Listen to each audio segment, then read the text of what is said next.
Hello. Hey guys.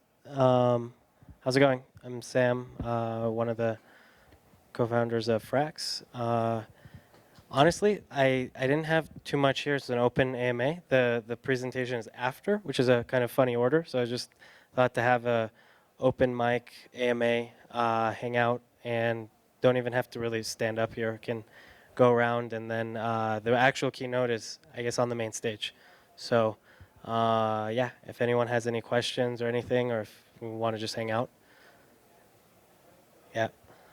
Yes, sir. DeFi Dave. If I was new to Frax, how would you explain Frax if I was five? It's a great question. So Frax itself is a universe of DeFi applications and soon modular L2, but the flagship product is a USD pegged stablecoin and a decentralized stablecoin that has a very unique mechanism in terms of having multiple decentralized mechanisms, a bond system, and a yield system, which is actually what the presentation's about.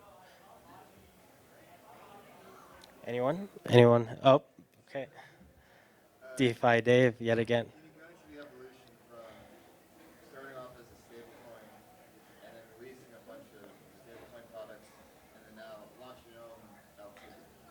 Yeah, so actually that's a good like history of kind of how everything started, because as you kind of expand in terms of stablecoins, you want to build a lot of different stability mechanisms that actually end up being things like lending protocols, protocol-owned liquidity systems, and also just overall like different types of DeFi primitives. And then now in this like modular era of like rollups and blockchains, one thing I like to say is that chains are the new smart contracts. So if you're actually going to have something that is its own network and is able to actually make its own block space valuable, you have to basically make it a entire modular system and actually use the right pieces that basically for DA, consensus, and execution. Yes, sir.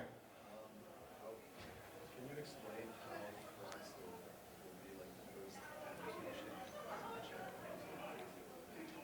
Yeah, for sure. So the question's how Frax is the first M2 chain instead of an L2 chain. It's like a interesting meme in the community that's taken a life of its own. The goal with Fractal is basically to be a settlement layer for a lot of the rollups in the multi-chain world. So the next 2 to 3 years, I think there will be thousands and thousands of rollups, app chains, everything in between. And the idea is, in order to actually unify a lot of these chains and a lot of places that actually need liquidity, you'll need one place where assets, which is M2 assets, either LSDs, stablecoins, yielding stablecoins, and other things actually settle on, right? And so that's basically the vision of Fractal, which is to have a vibrant ecosystem with a lot of settlement of various different blockchains. So in the end, actually, the reason we call it an M2 is M2 money refers to the first layer of hypothecation. And so if we can actually capture the most amount of M2 money that's actually settled on Fractal, I think we'll be one of the most important chains and networks across thousands of app chains that'll probably exist. Yeah. Oh, What are there's, some of the technical sort of innovations or maybe differences between Fractal and other sort of like OP chains that we made? yeah, that's a good one as well. So Frax, we call it a modular rollup. So we actually split execution, consensus, DA, and settlement.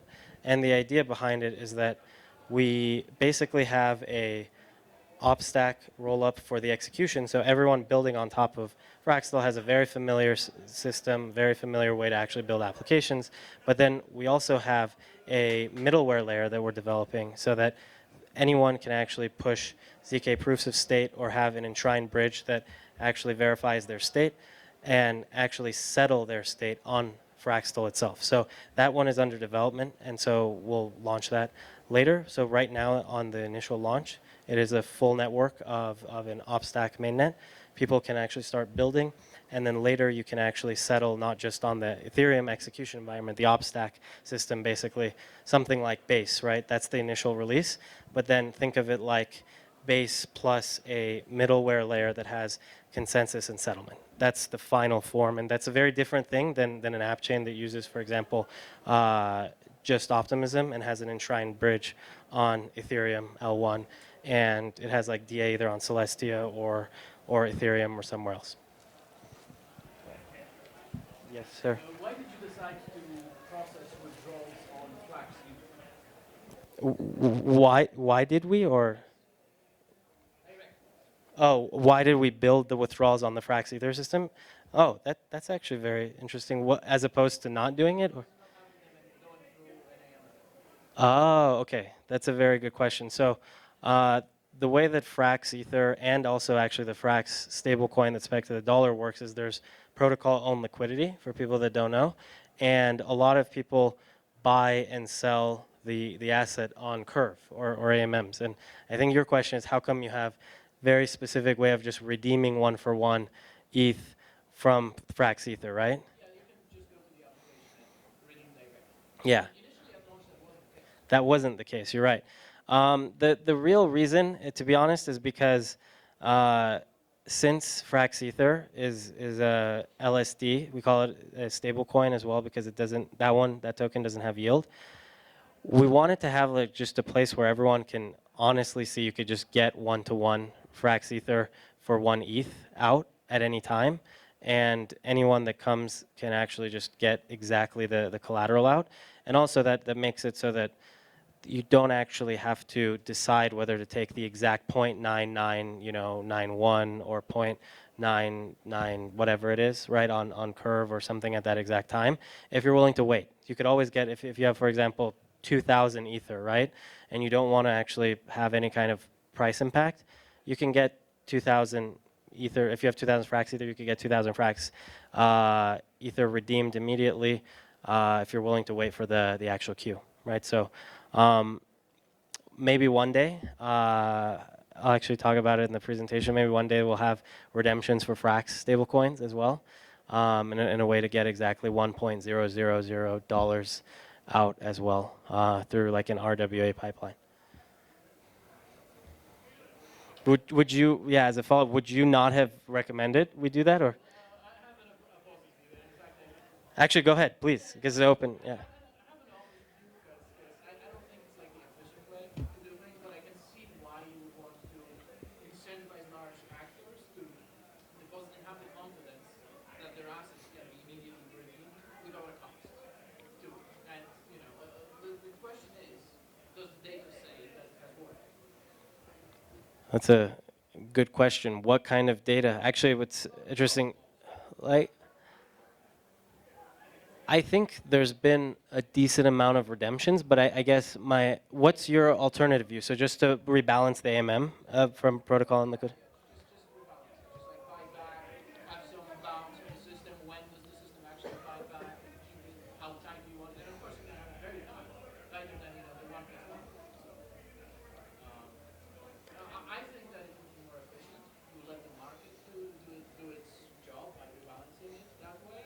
And I think obviously you can still do the tricks that you do with Frax by pushing it a little one way or the other when it's so that you can stimulate the growth, stimulate the volumes, and it would also help with the adoption of Frax ETH as the ETH alternative through which people trade. And I think personally that this redemption mechanism, instead of having that volume go through the affair, is working against the mission of incentivizing the adoption of Frax Ether as that trading vehicle. That's a really cool perspective. Actually, we should definitely talk, and I'd love to hear more of a strategy to do that. In fact, we were looking at actually Justin, who's also on the core team. We were just looking at the Frax Ether queue and stuff together, and maybe we should think about integrating this idea more instead of redemption queues. Specifically, a couple weeks ago, or more than a month ago, there was one instance of a withdrawal request of more than 8,000 Fraxi, and using one of those, trying to swap that on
Yeah, that's a good point, and actually, it's kind of exactly what Drake and everyone's saying. Like, part of the thing actually was a lot of people wanted to use Frax Ether instead of Lido Steth, and one of the things we mainly heard about is like we can't do like large amount. Actually, what everyone's saying, like I think one of the first people was Origin Protocol. They had like thousands of Frax ETH, and they just felt like it would be safer if like there was a redemption mechanism. And one of the things I guess you have to think about is it might be better for the protocol, like volume wise and stimulating growth and stuff like that, what you're saying. But if you can't get market share from like Lido or like large players or even just new entrants without that feature, it just becomes a pretty hard like uphill battle. Like even if that's objectively clear, it's like a good idea. If people don't use it, right? If people would just be like, well, you could redeem from Lido. I'd rather just have Lido. It becomes like pretty hard to convince people. But it's actually a good point. Love to talk about it after. The main problem here is that it's a chicken and egg. You can't process large orders because large orders aren't being processed. So there's not enough volume and liquidity to process them. So until you start seeing the flywheel of volumes coming in, volumes being processed, and liquidity as such being reinforced, those never will be able to be processed. So unless people start trading volumes, start trading size, you're not going to see support for it. So by providing that support, you're gatekeeping that volume and that adoption. But in time it might be a good growth strategy in the meantime because you get the size and then you can possibly turn it off later. It's a cool idea. I'd love to talk about it. Yeah. Yes. Sir? Talk about just stay on the Frax thing. Can you talk about how like your ideas around Frax have changed with learning about layers and other stable protocols? Yeah.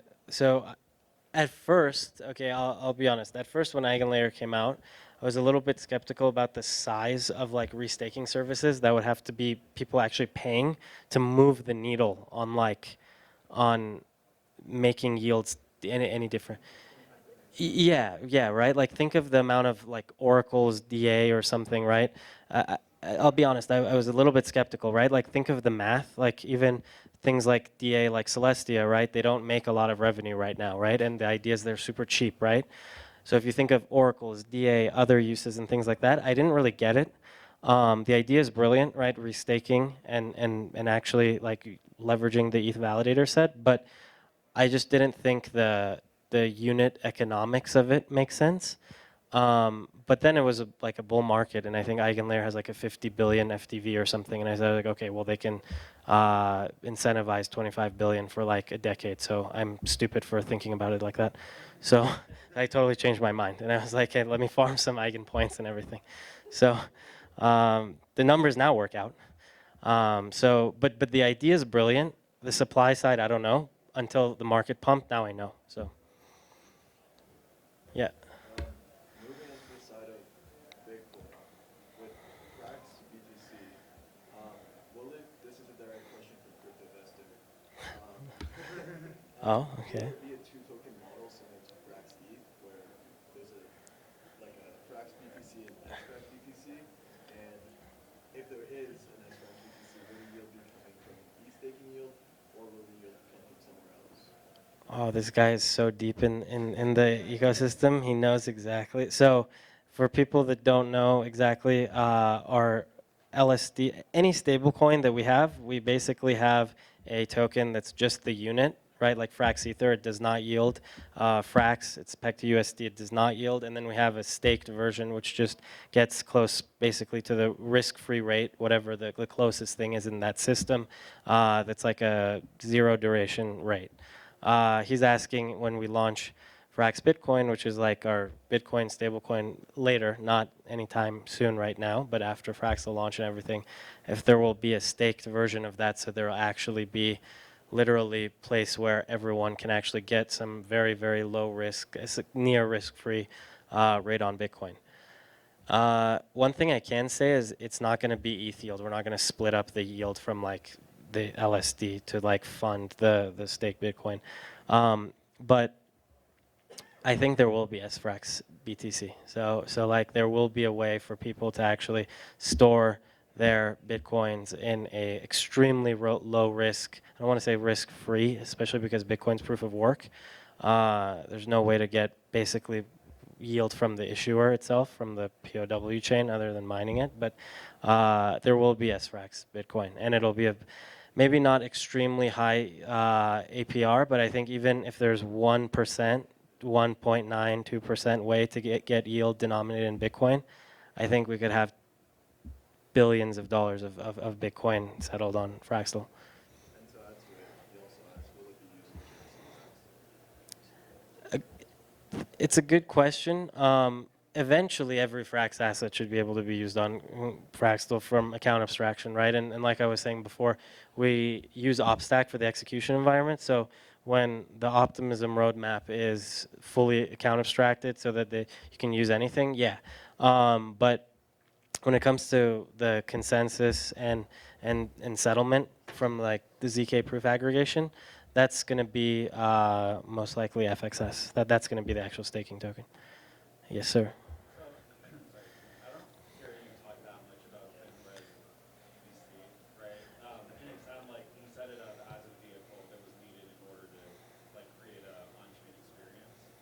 My question to you is, how much do you think about that as like a core part of Frax's future? One, in terms of onboarding capital into like the way it's designed, but two, like you could become like a consumer-facing financial services thing where people like put in money and that gets deployed into Frax products. So I guess my question is like, is FinRes PVC just like a pipeline that you need, or like a core part of the business that you're trying to build? Yeah, it's good that we're talking about it because it actually has directly to the presentation after this. Um, for people that don't know, we have a RWA system for the dollar peg stablecoin. So we're able to hold treasury bills, broker account like T-bills, different durations, and short dated T-bills and all this stuff. Um, it's a pretty big part of our Frax V3 design. That's where a lot of SFrax yield and FXBs, the Frax bond yields, come from.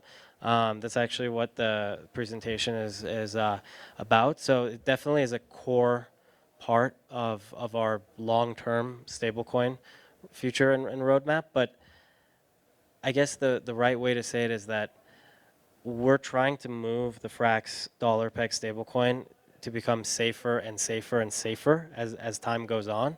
And the way to do that is actually make sure that it's basically backed by cash equivalents and RWAs, depending on what kind of like yield environment it is, and eventually allow that system to redeem Frax one-to-one for 1.00 USD. I don't know if it'll be completely open to consumers, but basically KYC'd, AML'd companies, institutions, and things like that. That's the longer term goal. But I think that basically with Circle removing consumer accounts, if you saw that, and everything's just going through Coinbase, it becomes extremely difficult and extremely costly to service like small scale consumer redemptions and consumer facing things. So with FinRes PBC, it's our like institutional way of holding a lot of assets. Fair enough. I just meant it as a two-way street as opposed to just like a way to get exposure to real-world assets from like on-chain entities. You can also bring real-world entities on-chain. That's a good point. Yeah, yeah, that's actually a good way to say it too.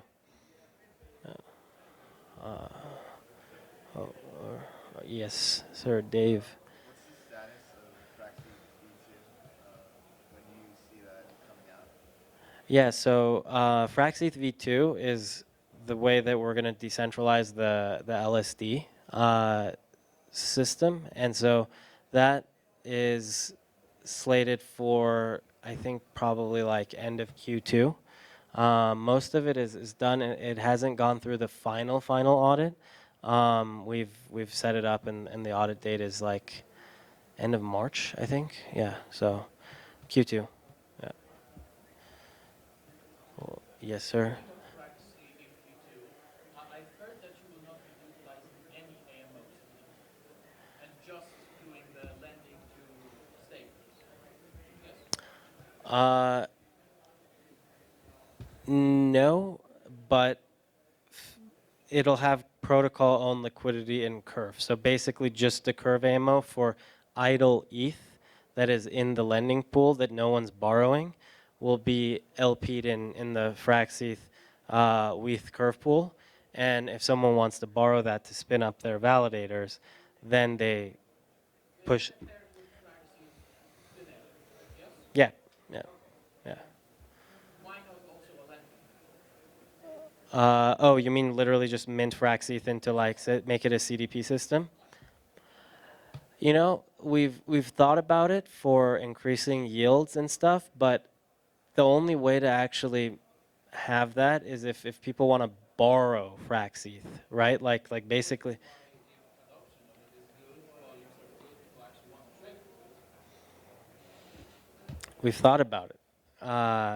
So I can't lie, we've definitely thought about it. So we're kind of on the same page, but we'll see. Undecided. Even if people don't want to borrow it, find a build. And Do, once adoption do drops, you think the community would vote for that risk of it? I don't know. I'm actually just asking. I have no idea. Like we've thought about it.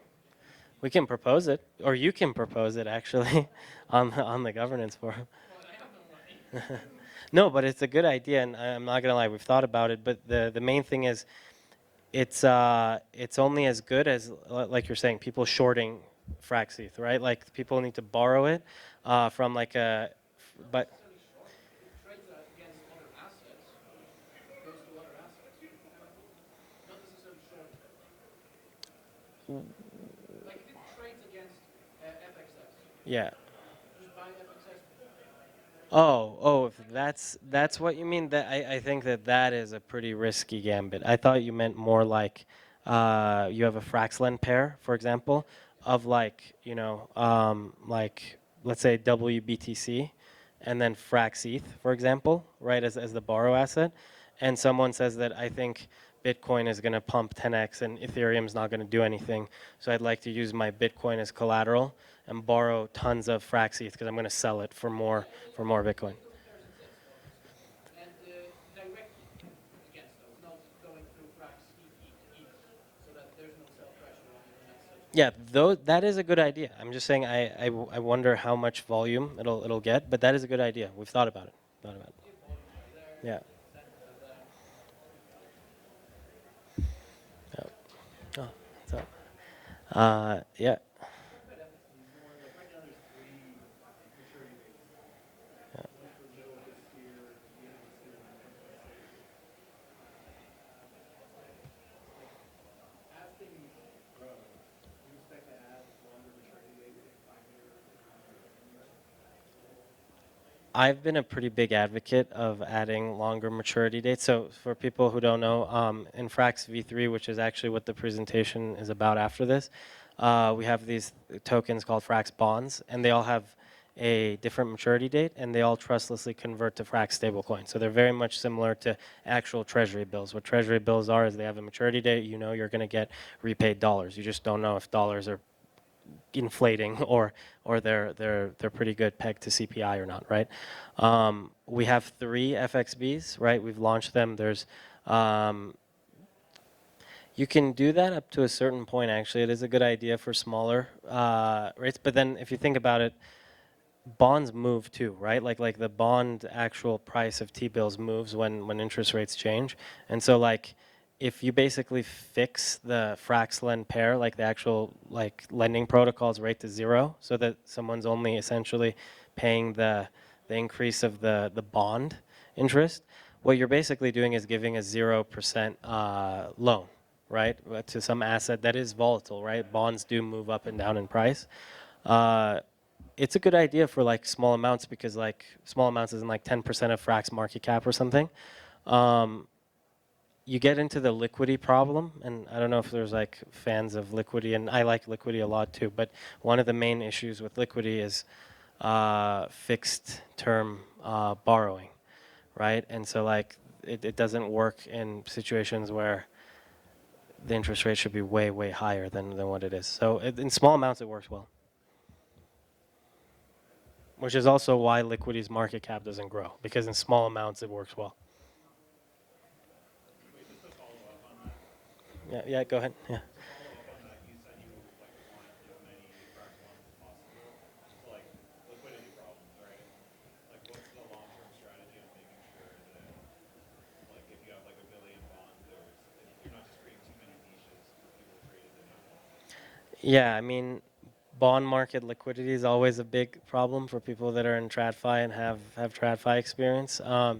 In theory, there doesn't need to be incentivized liquidity. People could just not buy the bonds from the auction contract.